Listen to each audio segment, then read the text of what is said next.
Coming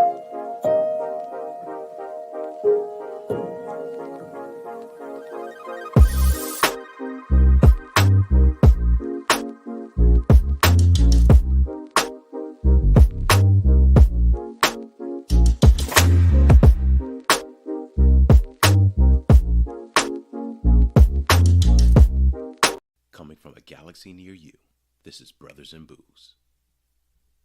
And here are your hosts, Greg Washington and Doug Ziegler.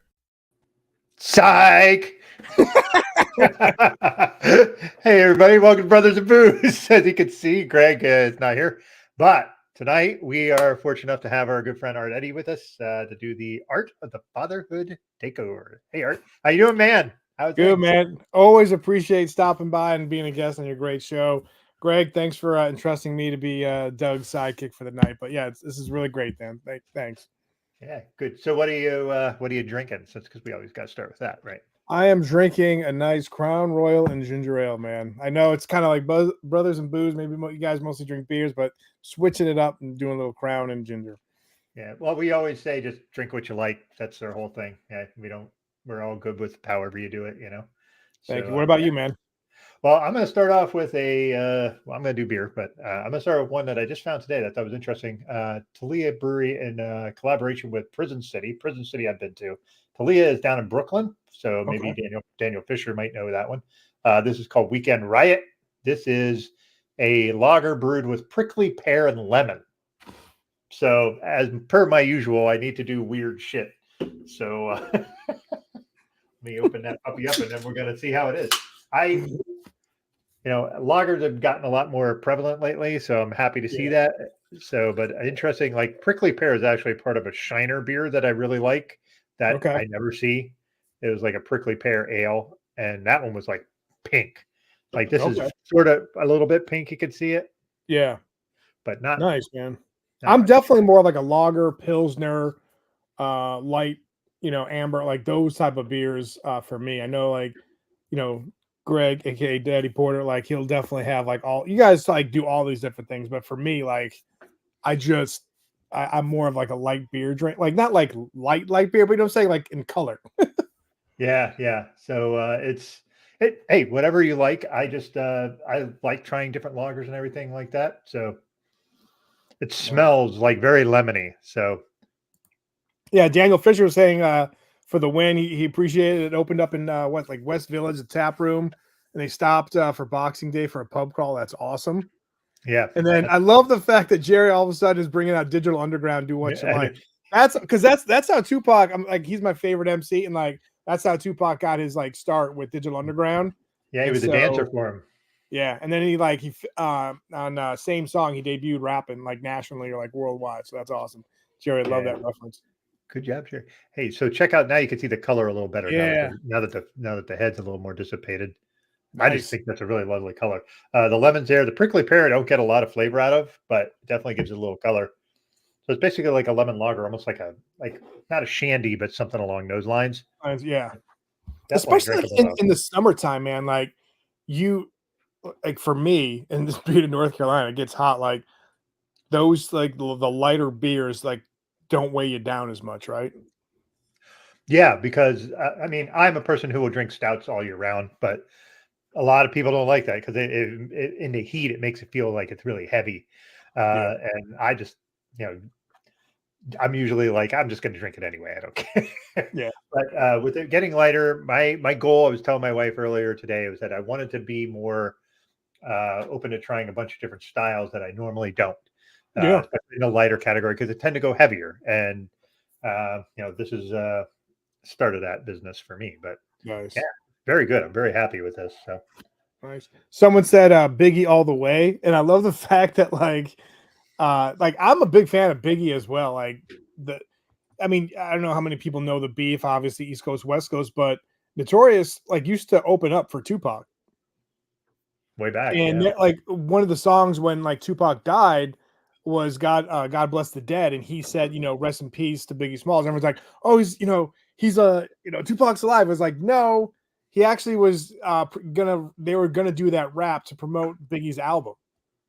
and it was just like, oh, okay, because he was like ready to die and all that. So it was just kind of funny. Like they used to be awesome, like close knit, and then East Coast West Coast beef got him, unfortunately.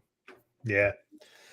So yeah, that's like a whole sad, sordid thing. Yep. I watched a few things about that, and it's just kind of a mess because those guys were young. Like, yeah.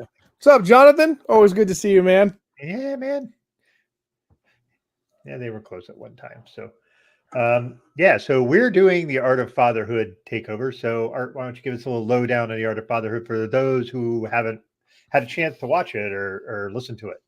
Cool, man. Thanks. Thanks again for letting me use your platform to speak a little bit about the Art of Fatherhood. Art of Fatherhood is actually kind of like a dad joke, wrapped into like a serious podcast, right? Like being a dad, like the Art of Fatherhood, you got to put that in there. But the podcast comes out every Monday. Sometimes you're blessed with another one on Wednesdays. I might have two, but mostly one. This week is featuring Kyle Busch, NASCAR driver. The week before that was Donnell Rawlings, and he was awesome. He actually talked about having a miscarriage and then like realizing like because he thought he was getting too old not to be a dad, and then when the miscarriage happened, he was just like, nope, I missed this, I want to be a dad. And they were lucky to have a son and all that the second go around, so that was good. And then next week on Monday, Jay Billis from ESPN fame, we talk March Madness, we talk father and all that good stuff. So yeah, it's a fun platform. Then also I'll have like articles on fatherhood, promoting dads, giveaways, fun articles. Like I'll do like dad onion articles and all that. So there's a lot of stuff there. Go to artoffatherhood.net if you don't mind and just check it out. And feel free to leave a review on iTunes or wherever you listen to podcasts. I greatly appreciate it. Yeah.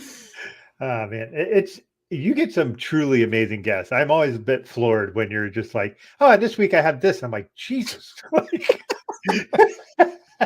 Thanks, man. No, it's just my radio background, producing a morning show back in the day, and just kind of creating that network of contacts and all that. So it is pretty nice when I'm able to, just bring on some guys that I really admire and appreciate in the world. Or sometimes people reach out to me and be like, hey, you want to interview this guy? I'm like, heck yeah. So it's fun. I just meet a bunch of great dads, and we're just talking about, what all binds us in the world. Sometimes it's fatherhood. So it's cool. Yeah, and it's cool because it's you get some pretty well-known famous folks on there just talking about what we all talk like what you and I talk about. Yeah. Dad, like before the show started, we're talking about stuff going on with our kids, and like it's just everybody that's a parent has that as a binder in a way. So it's just cool to see it because it's almost like those stupid things you see in like the old Inquirers, like they're just like us, celebrities kind of deal. But yeah, but it's great that we have that. So and I always appreciate seeing just the various and it's not just like you have all sports people, you have just from all different walks of life and all different spaces, and I know Greg and I both really appreciate hearing who you interview and hear what they have to say. So yeah, thank you, man. Really appreciate. No, you guys have been so supportive of stuff. Like it's just freaking great, man. So I love it. Yeah. Well, we're yeah, on the schlubs. That's coming from like a guy who puts the work in through the National Anthem Dad Work. Like, yeah. Come on, man. Like you're not a schlub. You're an awesome dude. He's a Trekkie. You gotta love him for that. He'll show you what beer he's doing. Like if he goes on his bike rides and motivate us to like make sure we're working out. Jonathan, you ain't no schlub, man. You put in that fatherhood work all the time, man. Absolutely. And he's one of our guys that hangs out with us all the time. And for sure. Yeah. Like I was telling you earlier, like I'll make a comment here and there, but I'm watching you guys like this sounds really creepy. Like I'm watching in the shadows. You're a lurker. Yeah. Yeah, that's all right. Hey, we're all are welcome here. So that's good. But so why don't we talk a bit about our guest? I'll let you do the intro and talk about our guest because we're really excited to have him on. Man, I've worked with this guy over Life of Dad back in the day. We actually did a Facebook Live show called The Geek Show. We'd, geek out, and he actually introduced me into like Ernest Cline, Ready Player One, Armada, and all that stuff. And he even got me a signed copy of Ready Player One because he lives out in Austin as well, Ernest Cline. And I was telling Patrick, I got to interview Ernest Cline, and that'll come out the first weekend of April because he's got a new kit, like a young adult book about Austin and stuff like that. And he's a dad of two, and we were geeking out. And I even said in the podcast, I was like, Patrick Quinn introduced me to you, and I'm so happy and all this good stuff. So yeah, Patrick Quinn is awesome. He's so hilarious, and he's like one of the most creative guys I've ever worked with in my life. He's awesome. So yeah. And he'll probably want me to say like he's a sight for sore eyes. Well, on that note, maybe we should bring him on so we can see the goods. Welcome, Patrick. You're welcome, everyone. Jeez. Oh, it's awesome. Thank you. How you doing, man? Man, I appreciate it. I'm doing good. I was waiting for you to tell everybody that you have Kate Middleton on your podcast next week, and that's why she's been missing for so long. You know, dang it. Now that would have been a get. Right.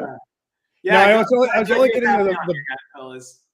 I only got her body double that was at the farmer's market. Sorry. Nice. So what are you drinking with us, Patrick? Today I have Cosmic Little Thing IPA from Sierra Nevada. I just never saw this one before, and rather than like what you were saying, Doug, like you base it on so much stuff.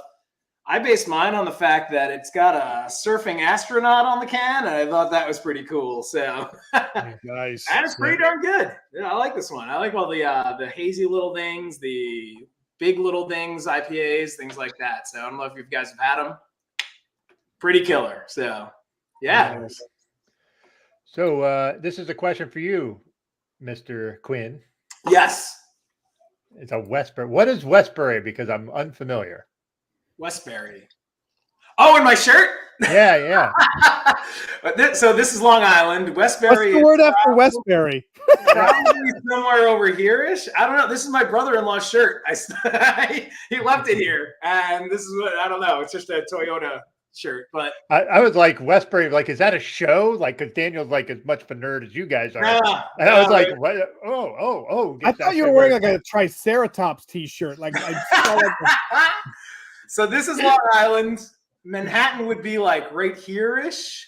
And I grew up right up my right nipple over here in Long Beach, New York. So LBI, baby. Yeah. The LBI is New Jersey. This is the real Long Beach. Sorry. I did not mean to offend with that comment there. So Daniel, I think Snoop might have a little comment for you there. Who did? You said the real Long Beach. I think Snoop might all right. Oh no, we're back to East Coast, West Coast now again.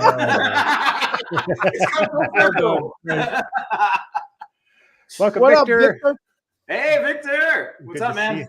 Good up to see you. And hey, I can't. What AK? Oh yeah. All right. So now we have a Texas reference for Westbury, so we're gonna bring that in here. Nice. Westbury Square, an indie band called the Westbury Square. By the way, Jerry, you want to know Patrick? I don't know if you know Jerry. You two should talk about music because he does a whole Brews and Beats podcast. It's all about music and stuff. And just he turned me on to this guy today that was like, it was Hip House, which I haven't heard Hip House in a fucking long time. And that whole album was fucking amazing. He sent that to Greg and I today, and I just sat at work while I was like just jamming out. And you two, I know how much you were into indie music and all that stuff. I know you were really super. Yeah, Jerry, let's connect somewhere because I used to write with Life of Dad. I mean, I've got a couple of 100 articles on bands you should discover from around the world. But yeah, big music person. And as a matter of fact, as I was driving here to make it on time for this podcast, I heard on the radio that the Descendants and the Circle Jerks are playing downtown in Austin today where I am. So I was just like, because I totally would have ditched you guys to go see that. But that, and then there's a couple of bands doing like after shows. But yeah, Jerry, I'd love to connect. That would be great. Yeah, this is the one who talked Cake Tequila's newest Black Sheep. Nice. That's what it was. That's what it was called. So it was just so good. And this is Angie. Angie's our girl, Angie Thomas. She does Being Black and Craft, so she's pretty fantastic. She's a regular guest for us too. Nice. But yeah, I was just listening to Old School Black Sheep. Who's a black sheep? What's a black sheep? And my 7-year-old was like, play it again. I'm like, you got it, buddy. You got it, buddy. We'll play that all you want. 19 times yesterday. Yeah, that's such a classic album too. Like Greg was even talking about that. He was saying about that was just that was just a banger. Like it was just the whole album was so. Yeah, kind of, like I think a whole generation got to learn about like old school rap in '90s and all that when The Last Dance came on during the pandemic, and like the first song I think was like Black Sheep, and it was like, what the hell's this, man? I've been loving on like TikTok and Instagram when they're like, 90s rap dance moves, and the whole thing is just like yeah. this move like over and over, and like the camera angles. Yeah, it's like DOS Effects and the Lords of the Underground did that stuff all the time. Yes, exactly. Crouch down. Yeah. This. It wasn't aggressive. It was just like that was just like how it just felt like they were just kind of feeling the moment kind of thing. Right, yeah. Exactly. Yeah. Have you seen like that, like the old school like '90s? It was like that one white woman like saying like, "This is how you pop and lock." This is like, have you seen those? Yes. I've had that sent to me like 50 times, and I love it every single time. Oh, good. I'm more partial to Darren's Dance Grooves. I don't know if you remember the VHS tape they used to sell, so you could buy it and like learn how to do all your dances and everything like that. So yeah, God, VHS when they used to sell that shit and you'd order it and sit there and be in your house trying to do it and not have your family see you while you're doing it at the same time. Exactly. Like Napoleon Dynamite getting ready for the dance off. Remember? Oh, man. Exactly. So good. Yeah, so Jerry said, let's make that happen, Patrick. So he's all in on that. And he's in Northwest Texas, I think, if I remember right. Northeast. We'll meet in the middle one time for a drink, Jerry. Yeah. And Jerry knows all the breweries, so you'll definitely have a lot of places to go. Excellent. Yeah. So this was the thing. I can send this to everybody, and this is it's out in our thing. So if you want to listen to that stuff, I'll tell you, so worth it. It's so good. It's like the Shaolin dipping your hand into the rice. Oh man. Kind of man. So all right. So why don't is there anything you wanted to talk about what you're working on? Anything you want to talk about, Patrick, that you're doing? Because we'd like to see what we can help you out with there. Man, I wish I had something that was promotionable right now. I'm always doing some writing. I've been working on a script that I'm actually pretty far along. And one Arthur Eddy actually has I have a character in here about art. Well, not really about art, but sort of based on himself. But it's based on an actual baseball event. And I'm not a big baseball person, but man, I know everything about the Cleveland Indians now from 1974. Because I don't know if you've ever heard about this, but 10-cent beer night. You ever hear about this, Doug? There's been 10-cent beer nights when I was in college. Okay. I'll send you a link, but there was a 10-cent beer night the Cleveland Indians had in 1974 that turned into absolute full-blown riot. And so I've been writing a screenplay based around like that.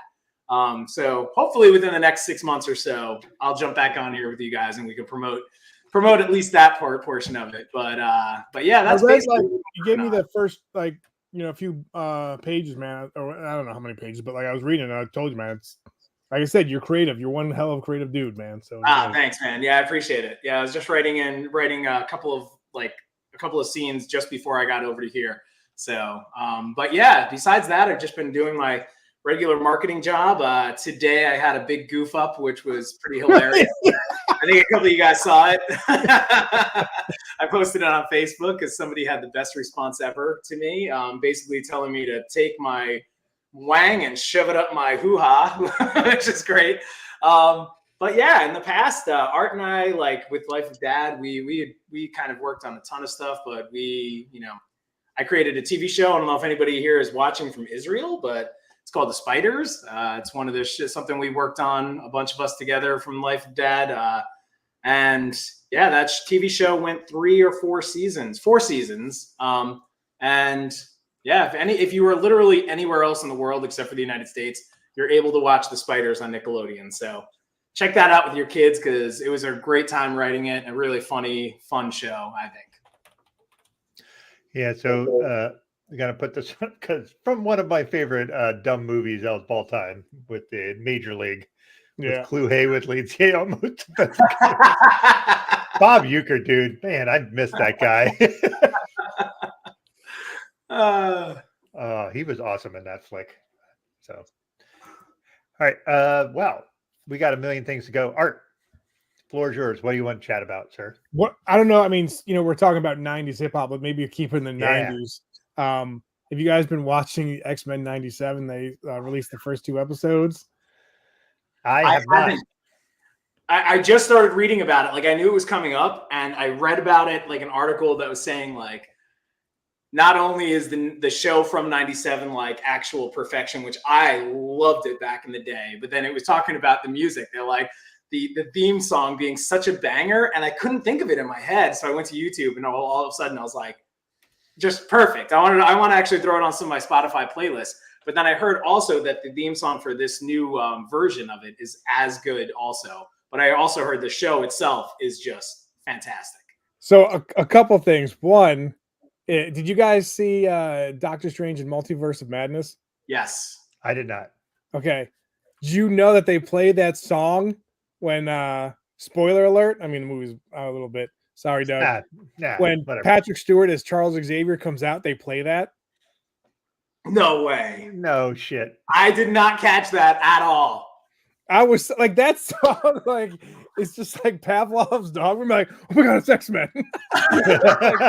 like, that came out. I was like, that's awesome. And so I'll just be like, after that movie, like, na-na-na-na-na-na. And also, too, I learned, someone said that has similarities to Whitney Houston's I'll Be Your Baby Tonight. Na-na-na-na-na-na-na. So the rhythm of it, yeah. Okay. Yeah. Okay. See, his goes na na na na na na, and hers goes na na na na na na. Right? It's not the same. Okay, Vanilla Ice. Yes. I was trying to think of his real name, Van Winkle, right? I was like, oh, you just Rob Van Winkle. I remember Rob Van Winkle. But also too. All right, Zach's entered the chat. Yes.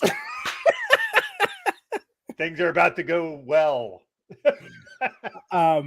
So it's also like, the meme, or like when people say, like, tell me you haven't watched Brothers and Booze without telling me you haven't watched Brothers and Booze, and they have no idea what's going on, right? A lot of people on the internet are like, oh, I love the fact that X-Men is now woke. It started in the 1960s as being woke. That's the whole thing. The whole thing is supposed to be about like racism and segregation, and I really like what. Yeah, that's like I've seen things where people are like, I can't stand Rage Against the Machine anymore. Now they're being woke, and it's like, did you what? Like, what machine were they raging against? It wasn't the dishwasher, it was like it was against government and all the whatever. But yeah, it was so funny. But Daniel, well done, man. That'd be like, I don't know, Daniel, if you've seen the first 2 episodes, but I don't want to like spoil it for you guys because you'll dig it, but it is really good. A lot of the voice actors from 97 are there. The guy who does Wolverine, I think Cal Todd is his name. He's fantastic in it because Wolverine's my favorite comic book hero of all time, but like, it's really good. And they give like nods. Like, I know that Jonathan was saying like Marvel is great with putting nuggets in films like that, but they have put so many awesome Easter eggs in X-Men and throughout the decades of the comic book, and it's great. Like, you'll pick up on things, so it's awesome. I was watching. I started watching, and I wanted to love it so much, but another like reboot sort of a thing. But did you guys watch the Scott Pilgrim animated? Oh, the animated one? Yeah, I couldn't get into it. I think I just love the live movie too much that. The animated one, even if it was the same actors, same voices and everything like that, I'm like, I couldn't do it. And my kids love Scott Pilgrim like insanely much. It's one of their favorite movies. And we all sat down to watch it together. And we're all just kind of like, we can skip the next couple episodes. It's fine. So I don't know if you guys watched it, but man, I don't know how you felt if you did. I didn't see it yet, but I've heard people with similar reviews for you, because it's just like that movie was like a kind of like it did well, but I felt it was like one of those cult classic where it got like popular over time, right? Mm-hmm. And there were like, then all of a sudden, like you saw Chris Evans and other people that like are now big are in it, and too. You're like, oh, they were in it, and so it becomes amazing, right? So Yeah. I wanted to like it more than I did. I'll probably go back and give it another shot sometime, but yeah. Victor and Gil were talking about the episodes as well. Gil was saying it was amazing, and Victor said he watched the first episode last night, A+. They over at Fan Dads, and like speaking of fatherhood, since this is Art of Fatherhood taking over, like they do a lot of great stuff over there. They're awesome geeks, and they also do a lot of movie reviews. I'm surprised you even had a chance to watch the first episode, Victor, because you're like at every movie Chicago like film festival. He's in movies. He's in movies. That's the thing. I don't think he has time to like watch the regular schlub stuff, as JHG said earlier. But yeah. I love this. What the heck is Zach asking here? Nobody knows. Speaking of Marvel, is Ant-Man your guest, or is his camera down the block from Patrick? No, he's what the kids have, the 0.5 on their iPhone. That's what he's doing. Yeah, perfect. Did you guys know that about that at all, or no? No, I don't. I don't have an iPhone. Yeah, because like the kids, like, and it's so funny how like like I look at certain things, I'm like, I can't guffaw at that, because like there were certain things that like I was probably doing when I was my daughter's ages, and I'm just like, I'd probably do the exact same thing, or like whatever was trending, I'd be doing that, right? That's awesome. Well, you know what's funny is my daughter, she turned 17 yesterday. Happy birthday, Kaylee. Happy birthday. And one of the things she wanted, and it seems to be like across the board, at least out over here near Austin, they were all into like retro stuff. And the retro was just like a legit digital camera, which I think is funny, because for us, retro would be way back even further. We get film developed. Or like crank, that kind of stuff. But she got a digital camera that she was like messing around with all last night and stuff like that. But I just thought that was just so funny that's what she's into. Her favorite band is Wham. She's into, well, Taylor Swift and then Wham. She's into everything 80s and early 90s and stuff like that. So I think that's hilarious. Oh, that is my era of music. I love the 80s music. Oh, heck yeah, me too, for sure. I like all the weird. The thing is like, so there's like a ton of genres in 80s music that people aren't aware of. Mine is like, give me the cheesiest synthesizer shit you can throw at me. Like, I love all that dumb shit. It's ridiculous, and that's kind of why I like it. Oh my God, wait, Victor, what is that? My daughter found an old can of One Shot. You see? Yeah. Yeah. And Victor's met Kaylee a couple of years ago. Like he came over to our place after one of the Dad 2.0s for a bit. And we had a whole red carpet ceremony, and we made Victor dress up and do his walk down the red carpet. He had an awesome spin going on, but yeah. No, like there was a wedding that had, like, I saw someone like post a wedding, and all they had was those disposable cameras. So awesome. Yeah. And Gil's got his daughter got a Polaroid for Xmas. My daughter a couple years ago wanted a Polaroid and got one, and we got them for Christmas. And nice. Yeah, years ago, with like, were they like those Insta-Click ones, like those things? Yeah, that's what we got. Yeah. And then Zach's not wrong here. This is just one of the things. Like, you guys are probably a little more, like I said, all but one of my kids is an adult, and so like I don't get to hear a lot of the trendy shit now. So, not that I knew it much when they were teens, but yeah, I'm lucky. I have a 7-year-old still, so I can still stay somewhat. I can still have them roll their eyes at me hard for like another number of years, as I keep up with what's Riz right now. No Riz. Hello, fellow students. Who's got the Riz? Yeah. So is this true that your daughter ran to Victor when he walked in the door at your place because she thought? Yeah. She didn't know that I was coming home with a friend. So like the door opened and she came running up. I don't remember exactly, but it was more just like a freeze and shock kind of a thing. Because, Victor and I don't look exactly alike. No, not quite. Yeah. But that it looks like they're an Ant-Man, and then the other one just. Hey, before we move, Patrick, did you open a second beer? I thought I heard something crack over there. Did you open another one? Yes. Was another one of the same? Same one. Yeah, I only have one. And yeah, what I try to do and why I got into IPAs is I don't like drinking 5 beers or anything like that. So if I can have 2 IPAs and feel delightful for the night, that's what I do, you know? So yeah. Zach has gone to plaid. Zach has gone to plaid already. I thought you said it was really slimming, Zach. I mean, have you seen Zach's hog? You need to slim that thing out. It's terrifying otherwise. Fair point. That's why he always wears a pink robe. Yeah. It's the only thing that can contain it. It's like, have you guys watched The Boys by any chance? Yes. Art, have you seen it? Not yet. Oh man, don't watch it with the kids. But no, do not. What's the guy's name? The love sausage guy. Oh yeah, I can't remember what he is. He wears a robe too. Yes, he does. He's got an animated dong, and good for him. Yeah. Let me. I do have a second one as well, but mine's not the same. So I'm gonna bring it out. I'm gonna do a Von Trapp beer. Von Trapp Brewing from. Ooh, nice. Tell me, is it called The Pills Are Aligned with Hops? No, they do have a Pilsner, and they missed an opportunity to not name the Pilsner that. So but this is their Dunkel, which is a dark lager, which I'm a huge fan of Dunkel because I like dark lagers. So yeah, and the thing is, like, I'm not that far from Vermont in upstate New York, and we don't get a lot of Von Trapp beers. And probably a bunch of dark lagers up there in Vermont. Probably not.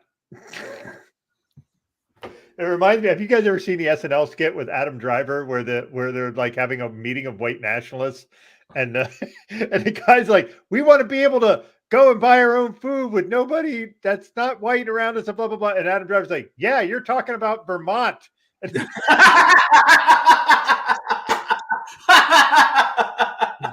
It is a great skit because they keep talking about all the things they want. And they're like, yeah, that's Vermont. It's just like, you keep repeating. That's amazing. Yeah, that's awesome. Yeah, so nice dark lager. I had a lager earlier, so lager night. Last one's not a lager. Are you sure you got enough head on that one? Jeez. I pour very aggressively because Is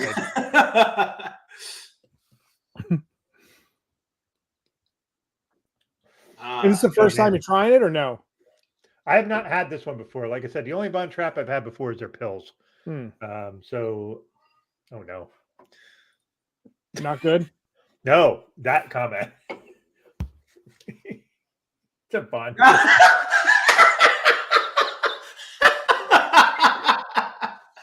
Victor, good for you, man. That was amazing. So I create like some of the weirdest like shirts, and one of them is Admiral Akbar yelling, "It's a trap!" ...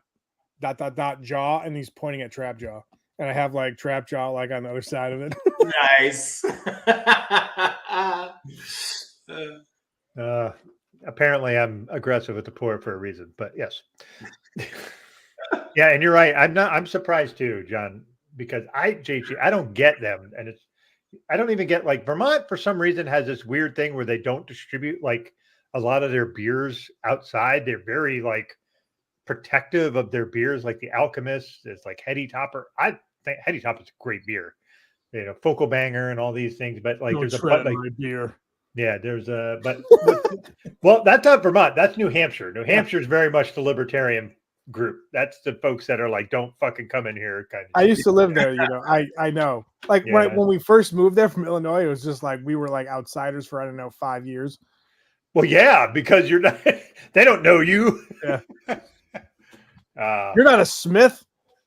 Yeah. Hey, listen, I grew up in rural Pennsylvania, and let me tell you, anytime somebody moved near us, they were very much on the outside. We didn't trust them for a while until we could, until they showed up to the church picnic with the right kind of food, I guess, or whatever. But growing up, I was not aware because I grew up so close to Pennsylvania. I grew up just outside New York City, like I said, on my map shirt. But until I drove not even far into Pennsylvania, I always assumed Pennsylvania was similar to New York. And then I got out there and went to a bar, and I was like, whoa, NASCAR in a bar? Like that's something new. I thought that was like a down south thing. And then I kind of got the vibe of, wow, I am considered very much an outsider here. And I just thought like, hey, we're rubbing elbows on the border over here. And yeah, Pennsylvania, man, that state's it's a wild one. And also, you can drive 900 days in a straight line and still not cross Pennsylvania. In case anybody ever wants to drive across the country, holy shit, Pennsylvania takes forever. This is from a guy that lives in fucking Texas. I can do the perimeter of Texas before I drive across Pennsylvania. Somehow, there's something with the physics of it. I don't know what they do over there, but anytime you use the word perimeter, you definitely got to be in Texas. So well done.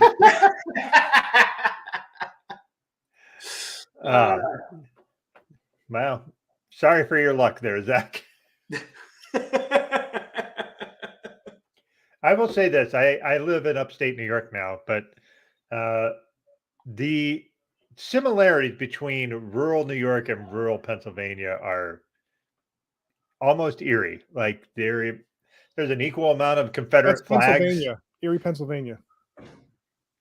Well, no, not Erie, Pennsylvania. Like I never lived there, but like, yeah, there's parts of Pennsylvania you just drive through, and it's like any other like rural southern state. Like I think the one quote I saw was like Pittsburgh is Philadelphia and Pittsburgh, and in between is Alabama, and that's pretty accurate. and it's fairly accurate for New York State too, because like you have New York City and you have Buffalo, Rochester, and Syracuse, and they're all on the edge. And then I'm close to Binghamton, which is a small city, like Scranton sized. So, but everything around us is just rural in the biggest way you can possibly say. Maybe not Texas rural, but probably not far removed. So, I mean, have you, I mean, you're Austin's there, but like, have you had the opportunity to go out to the rural Texas parts? Well, when I moved here, I drove through West Texas, and that was maybe just the major highway bypassed anything of note, but holy mind-numbing nothingness for days, like just nothing for so long. From here, though, I've driven up to Dallas, over to Houston a few times, and I've driven straight down to the Gulf, and you do pass through like a bunch of like farmland, accentuated here and there by like these little pockets of small towns. And usually the small towns are awesome. You get in there, there's, lots of little restaurants, like fun things to do, shops and all that kind of stuff. But like if you close your eyes and drive 1 minute, you can blast through those things and not even notice that it's there. I wasn't really good to close your eyes while you're driving. Just like yeah, maybe don't do that. I tried, and then like it just kept bumping over like the bushes and stuff like that. But yeah, and you get down to the beach, and it's just like these little beach towns. But yeah, like it's weird in Texas because it is so large that growing up in New York, or if you're out in LA, on the outskirts of the big cities are a bunch of smaller cities that are way bigger than some of the biggest cities in Texas. Is how I describe it, because you could drive forever not seeing very much, but it is beautiful though. Yeah. So that's nice. Yeah. So apparently Victor wants to know if you've ever gone to the Texas Chainsaw Massacre Museum. Is that an actual thing? I don't know, but Victor, come on out. Let's go. Now I have to look that up. Because holy shit. Where did that take place? Where was the Texas Chainsaw Massacre supposed to take place in? I never even thought about that. That museum is definitely a white thing, right? Like we can all agree on that. Oh, yeah. My guess is that movie took place in West Texas somewhere. You guys are talking about while you're looking that up. You guys are talking about like the drive through different states. For me, when we were living in Illinois and we'd visit our family in Buffalo, New York, we'd go through Ohio. And it's like, back in like the 60s when they'd be driving, and it'd be like the same 5-second loop of the backdrop. That's pretty much what it was when you're driving through Ohio. You're like, have we gone anywhere? All right. So apparently it is in Kingsland, Texas. Wherever the fuck Kingsland is, that's the actual original house. I like how it says original Texas Chainsaw Massacre house. Eat here. No.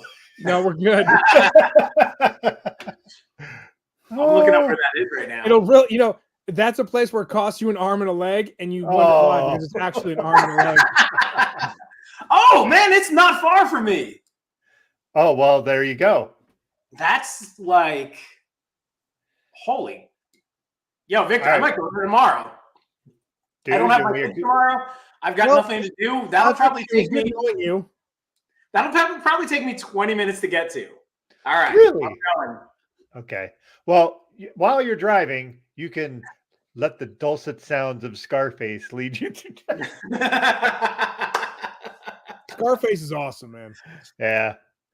If I am going to go to a museum for like a movie set, though, it would be the Goonies house up in Oregon. So that's where I'd want to go. Yeah, Art, what's yours? If you're going to go to a movie set, a place that actually exists, like not like, hey, I'd like to go to fucking Lord of the Rings.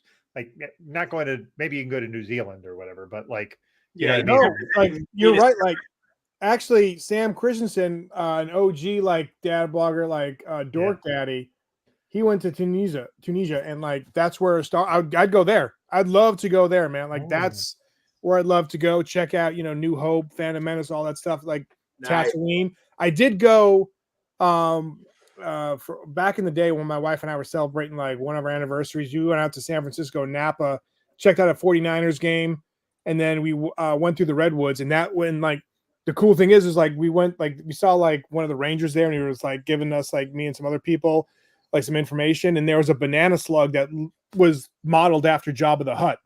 It was like a small little slug that like that's awesome. And so I was just like, I was waiting for, like Ewoks to come get me. I was gonna say, so you're in Endor looking at Jabba. What else? It was awesome. I was like, this is cool.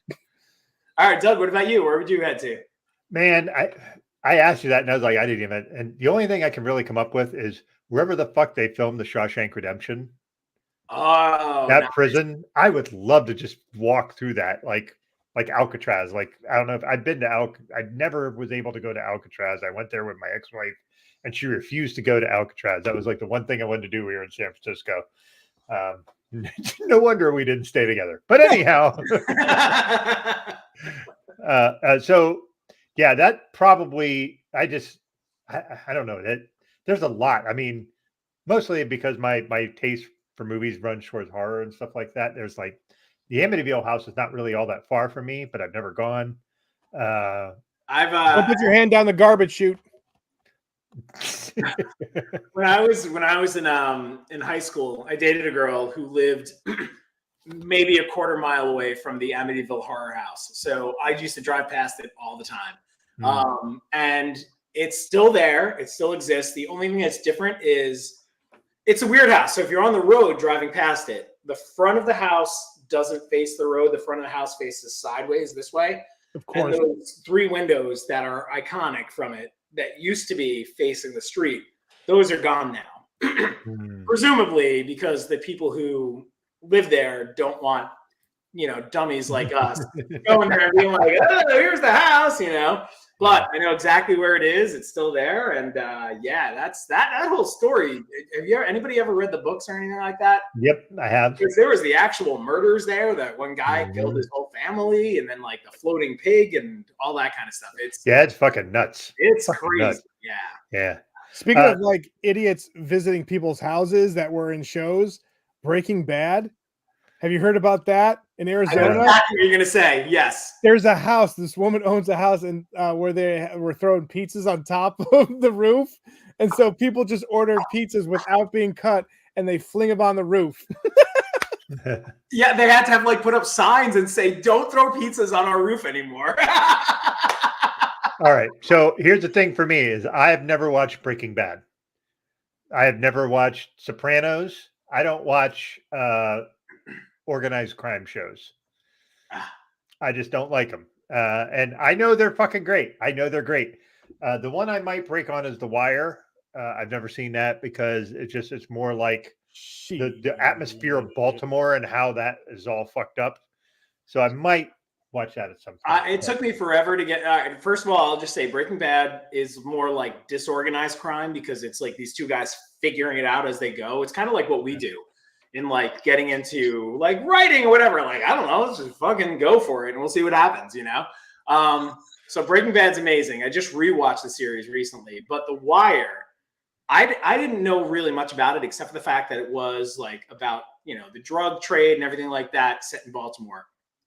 What was really great about it is each season focuses on a different aspect of who is being affected by this drug trade. So like the first season, I'll probably get this wrong. First season is focusing on the cops and the drug dealers themselves. The second season is focusing on like union members and how they're helping the drugs to come into the port. One of the seasons is about like education. So you're talking about these kids who are like just they're like literal middle schoolers and how they're getting into the drug business because that's what there is. And then the teachers who are trying to like, you know, help them out. So it's just an amazing show in that sense that you do get these aspects that you never would get. Like I used to teach in one of the worst areas of New York City in Brooklyn. It was East New York, Brooklyn. So I had like firsthand experience of like trying to wake up kids because they're sleeping all day because they're out dealing drugs all night. Like, and literally that's what it was, you know? And then I'd feel bad. I'm like, well, shit, I don't want to wake him up. You know, he's got work to do tonight, you know, like I know his brothers are going to be like on top of him for that, but you get that kind of experience and you understand like what the culture is like and what like drives a lot of this stuff. And I feel like that show did a really good job of really exploring all the different avenues. So you get like, you're like a more sympathetic view into the communities that are relying on the drug trade, the families that rely on it, the families that are destroyed by it, like every aspect of it. What like just a phenomenal show in every way, to be honest. Yeah. Let me get through a few comments here. This is funny.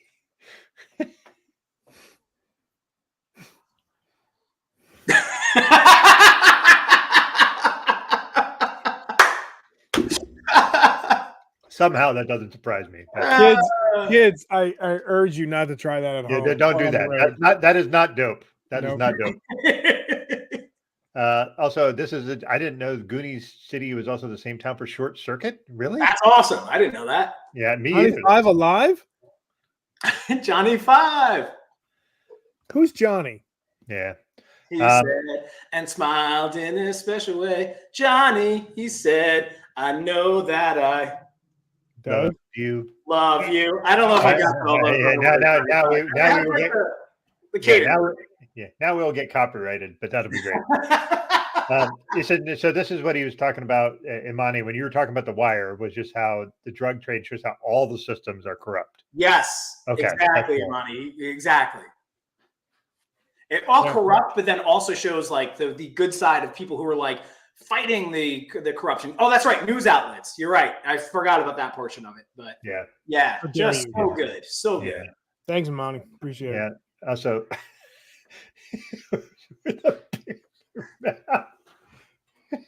back in the day, like, have you had an experience where like your kids are like baffled that you had to navigate without a GPS? Yeah.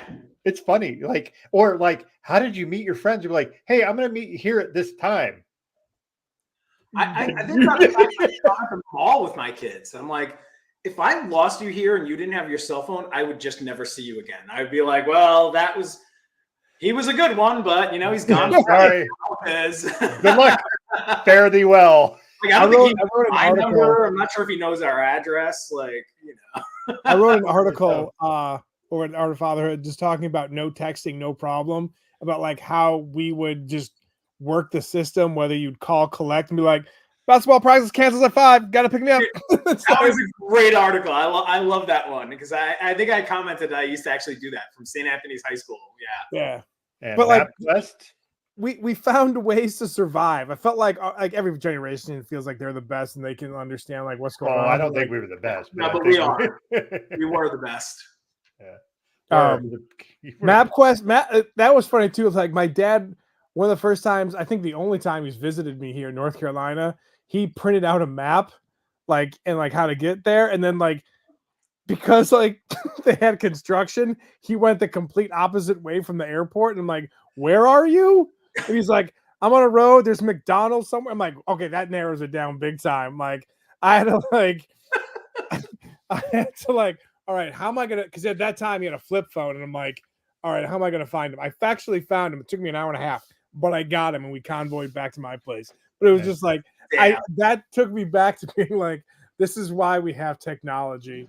And it's funny. I'm teaching my daughter how to drive, and one weekend we went on like the highway and we're driving stuff. I'm like, all right, take this exit. She goes, where it goes? I'm like, I don't care. This is just be like in case you got like lost and you like took the wrong exit. And in turn, I'm like, you're never gonna get lost because you'll have GPS, so it doesn't really matter, right? Exactly. So, yeah. But what if your signal's down? What if you like? There's a lot of things you can do, and it. Yeah. I always think like right now, I can name I can list off my 5 best friends from when I was like 10 years old. I can list all of their phone numbers right now. Yep. I don't know even like one number in my kids' cell phones numbers. I have no idea. Like, if you even said like what area code, I don't know. I don't know what it is. I just have to hit those buttons. But man, I can tell you Matt Crowley's and Frank Amy's house numbers that they haven't lived in the last 25 to 30 years. I can, nope, not a problem. I'll give him a call right now. So, I just love that Zach said this, that his son said there weren't cars in the 1950s.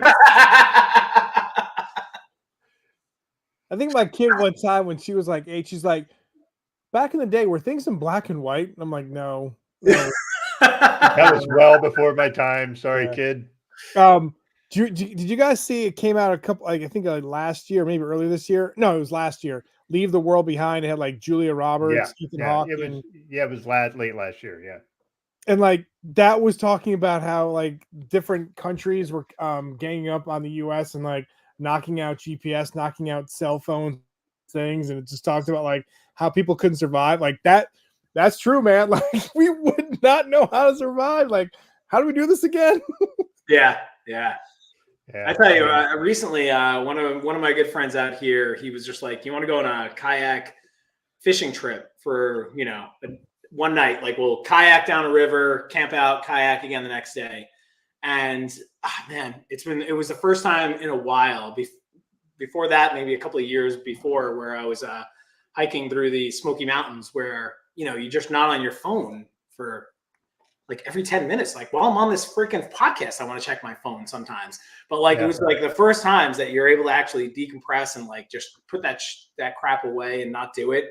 And man, mentally, it was a great thing, man. I felt so much better, like just clearer, way more focused on stuff. And it lasted like 6 hours after I got home. And then, and then I was right back into it. And I was right back into doom scrolling Instagram. You take a paper map for your kayak or no? Man, I feel like we should have. Like, that'd been great. But like when my wife and I, we went on our honeymoon and we did a week in Scotland, a week in Ireland, and we did nothing but paper maps. Oh, nice. And that was fun because like I drove and she navigates. Like that's actually how we almost always take road trips, is like she's so much better at navigating than I am. And it's not that I'm better at driving. It's just, I know she's much better at the other part than I am. Yeah. So like, it was like, there was a part where we were like driving on this road in Ireland and I'm like, this is a fucking farm road. Where are we going? She goes, trust me, we're going to come out where I said it. And I'm like, God damn it, if we didn't just come out right exactly where she said. I'm like, you're fucking Magellan. What the fuck is going on?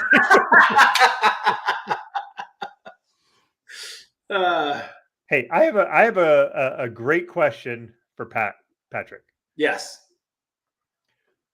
What's the worst taco you had in Texas? Whoa, worst. Wow. I was led to believe that all tacos in Texas were superior to everywhere else, except for maybe California. Man, I'd say a lot of them really are. Dang. You know what? I actually have an answer. The worst taco I had was, there's a restaurant called Velvet Taco, and they have a couple of different locations. I'm 99% sure they were based here in Austin to begin with, though. And they have like a taco of the week every week. And I had some kind of like It was like a Jamaican jerk taco. Hey, don't talk about Jamaicans that way. They're cool. There's those damn jerk store called Jamaicans. It was just way, like, the meat was way too hard. It was spicy beyond you can even imagine. Like, it wasn't enjoyable. Like no part of it was good. There was nothing when I ate it that was redeemable. At the end, I was like, this is a waste of my goddamn money. But almost every other taco is above every place else. You know, Torchy's is fantastic. Velvet Taco is normally fantastic. Vera Cruz is phenomenal. Like, there's just so many different places that you can turn. You can go to a gas station and get better tacos here than you can even than in San Diego. But man, that one was, I was upset. I was a little sad for myself and for the Jamaicans out there that taco was representing them here in Texas. That's a great question, because I was like, usually it's like, what's the best taco? And like hearing the worst taco, I'm like, okay, well, yeah, that was the worst one, I think. So yeah, I remember when we did. I don't know. I know, Patrick, you were at the Dad 2.0 in San Diego. I'm pretty sure you were there. I was, and I didn't even get a chance to go out and try a fucking taco out there, because the first day I got fucking food poisoning. I sat in my fucking room, like just awful. I was so fucking sick. Like, there are so many people who get food poisoning after the first night of Dad 2.0. It's strange. Dude, I was like, I had the chills. It was terrible. Mike Cruz was my roommate, and he was just like, he was trying to do a podcast room, and I was sleeping on the bed because I was just fucking fucked up. Like, oh man, I took a shower, and I just sat in the shower like I was in the movie Silkwood for fucking 30 minutes, just trying to not vomit, and I decided, and then I said, all right, I'm okay-ish. I'm gonna go down. And I walked by a fucking tray that somebody had left outside their hotel room, and I could smell the food, and I immediately ran back in the room and threw up. That was it. That is not true, Zach, but you recorded on the 0.5 version. On the 0.5. I'm not sure we had the 0.5 version back then, but hey, you needed a lifeguard, I mean, that's just, it's safety first, Doug. Safety first. I will say Mike was a absolute fucking great roommate. He was fucking awesome. He was really great, really gracious. I said, listen, man, I'm fucking sick. It's from something I ate, but he was just like, all right, man, hey, do you mind if I record in here? I'm like, I'm not feeling like I'm going to vomit. So as long as you're okay editing up vomiting sounds, if that happens, he's like, yeah, that's fine. So, well, it's a better story than our New Orleans story when we were at Dad 2.0 there. So that was the biggest disaster. Food, you see, whoever's commenting as Life of Dad, they know. I don't know. So what was, because I was oh man. All right. I was in the last New Orleans. I think we were in New Orleans. The Dad 2.0 was in New Orleans twice. We were there twice for sure. And the second one I was at. On the I think it was the second one. Art, was it? I think it was. I wasn't there. You weren't there. Right. You kept missing them. I only went to 3 of them. One in San Francisco, thank God, because that was when we went to Lucasfilm, and then both in Washington. Gotcha. All right. So on this one, basically, everybody was out one night. Everybody was smashing drinks like crazy. Everybody was in different bars doing different things. I get back to the room at like 2 a.m. or something like that. I open the door, and there's just like literally a little splash of water comes out at my feet. And I'm like, what the fuck? Like, that's not supposed to happen. So I walk in, and to the left is the bathroom. Every step is like splish, splash, splish, like not subtle, big splashes of water. On the left side is the bathroom, covered with vomit. On the bed is Tom Riles, out cold. He had one too many hurricanes, turned on the water, went to bed, and left a towel in the sink. Flooded the entire room. Like Ryan Hamilton's bags of computers was on the floor. Luckily, I saved it, threw it up high.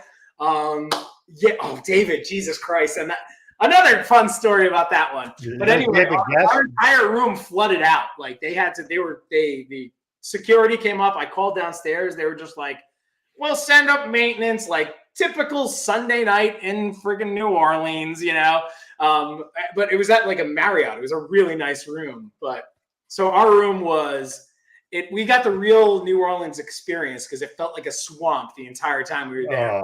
It never dried out. It was just wet and gross and humid inside. David, the last night got hammered beyond belief. We tried to wake him up for our flight. He woke up eventually, and we were leaving at 6 a.m. We get him to the airport, and he's like, yeah. Okay, yeah, cool.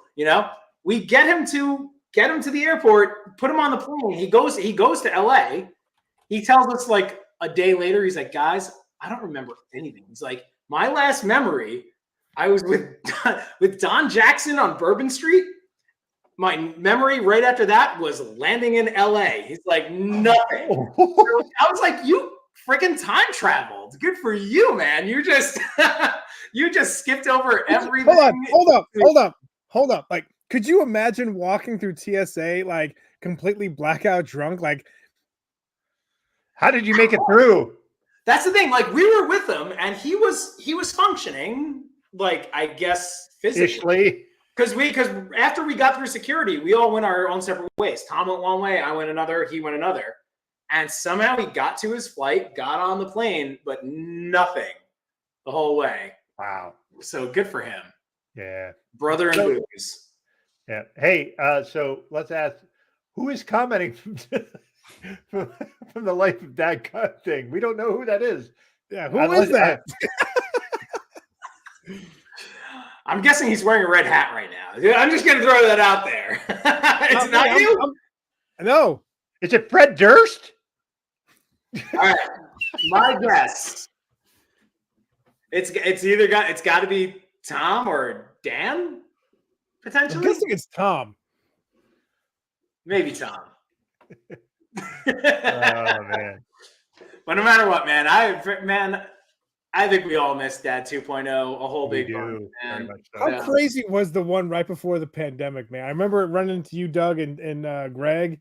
Yeah. And it was just like there was so much stuff going on, and then we're talking like, oh, do you see what's going on in like China and like also kind of like in LA and California? It's like kind of crazy. Like, yeah, who knows where it's gonna go? Okay, it's gonna go here. My wife took 2 of our kids to see Wicked on Broadway that same weekend. I went to Dad 2.0. And being in New York City, like super spreader. Yeah. So, yeah. Hey, so before we go next, I have one more beer and I would like to share it with you. I'm going to listen and grab one more from my fridge. Yeah. So this is something called Lost Memories. I think David was drinking that one. Yeah, Lost Memories. That's a Dad 2.0 from New Orleans experience. That's exactly when he's driving. David's favorite beer. Yeah, so exactly when he's driving. Yeah. So anyway, this is an Imperial Stout aged with coconut and almonds, according to Thing, from Casa Agria Specialty Ales, collaboration with Timber Ales. Don't know who any of those are.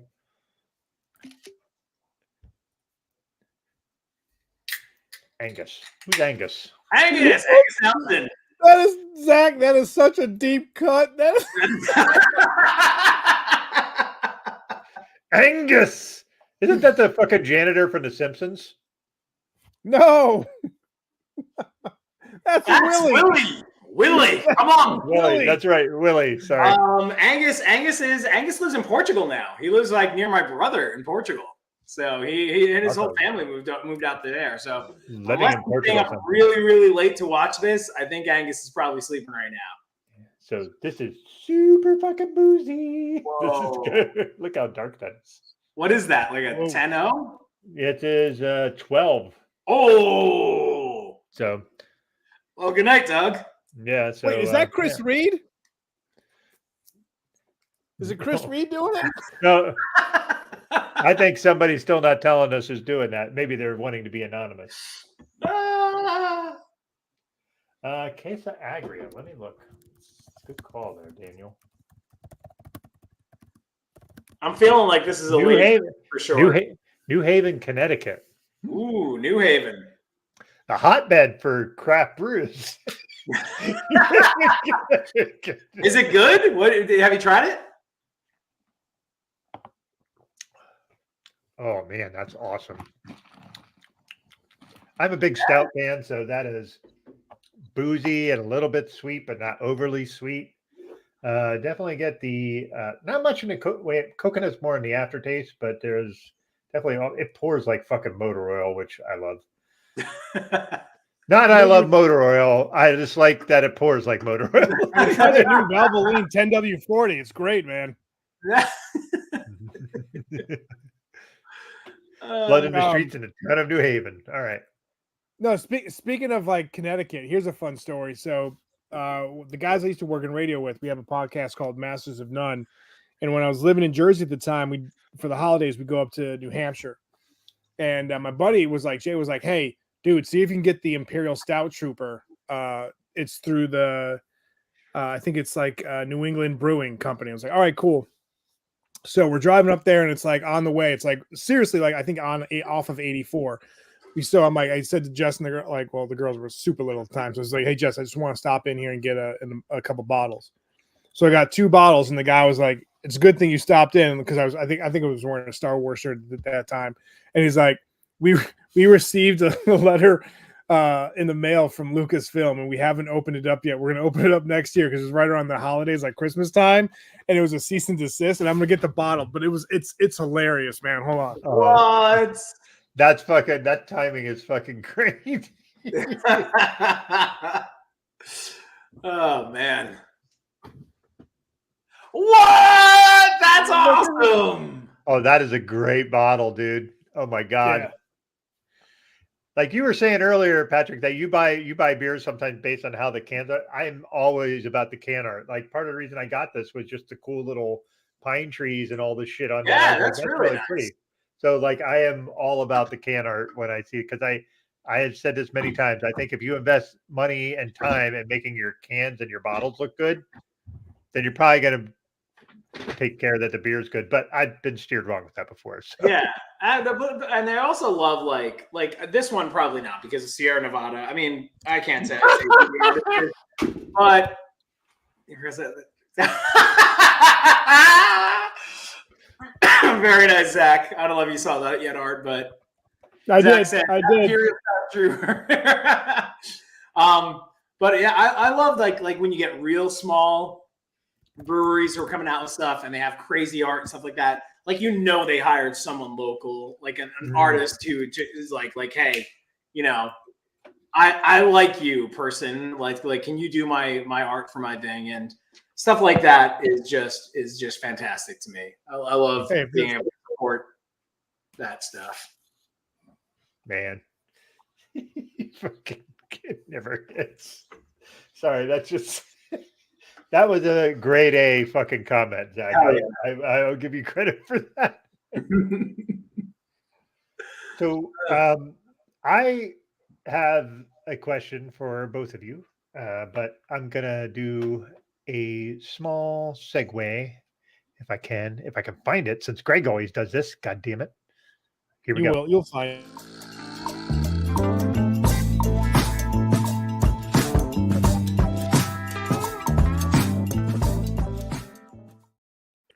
I know Patrick was talking about, Art was talking about X-Men 97. What else? Can I jump in? Yeah, absolutely. Please. I just started watching Shogun on Hulu. Has anybody started? I have not. We've had a few people talk about it. Holy man, I'm like an episode and a half in, and it's floored me. It is so incredibly good. And it's something like I threw on thinking like, all right, I'll clean around the house or whatever. And then like I found myself like, you can't do anything except for pay attention because there's a lot of subtitles going on and stuff like that. But at first it was kind of like, dang, I wanted to fold this laundry, whatever stupid stuff. But then all of a sudden you get into the show. It is so good that you don't want to be distracted by whatever else you're doing. It is fantastic. So everybody, if you're into anything that's just, if you're into the TV that's good, check out Shogun. It's really, really kind of incredible. And Zach is just over here undermining everything I'm saying. He doesn't like shows about guns. Oh, Zach. No, Patrick. Guns.